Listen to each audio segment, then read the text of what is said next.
நீங்கள் பார்த்துக் கொண்டிருப்பது தமிழ்நாடு முக்கிய செய்திகள்.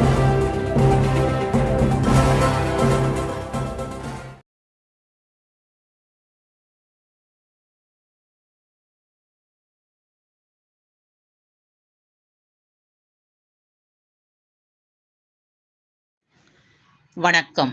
திருவள்ளூர் மாவட்ட ஆட்சியர் அலுவலக வளாகத்தில் மூதாட்டி ஒருவர் தீக்குளிக்க முயற்சித்ததால் பரபரப்பு ஏற்பட்டது. திருவள்ளூர் பெரியகுப்பம் எம்ஜிஆர் நகர் அடுத்த அன்னை இந்திரா நகர் பகுதியைச் சேர்ந்தவர் மீனா, வயது 60.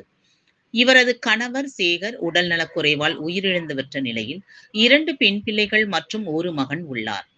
இந்நிலையில் மூதாட்டி மீனாவின் உடன் பிறந்த சகோதரர் புஷ்பராஜ் என்பவர் மூதாட்டிக்கு சொந்தமான வீட்டையும் 5½ சவரன் நகையை ஏமாற்றி மோசடியில் ஈடுபட்டதாக கூறப்படுகிறது.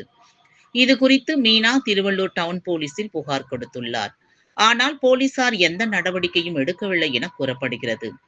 இந்நிலையில் தம்பி புஷ்பராஜ் மீது மூதாட்டி மீனா காவல் நிலையத்தில் புகார் கொடுத்தும் இதுவரை நடவடிக்கை எடுக்காததால் திருவள்ளூர் மாவட்ட கலெக்டர் அலுவலகத்தில் நடைபெற்ற மக்கள் குறை தீர்க்கும் கூட்டத்தில் மனு கொடுக்க வந்த மூதாட்டி மீனா பெட்ரோல் ஊற்றி தீக்குளிக்க முயற்சி செய்தார்.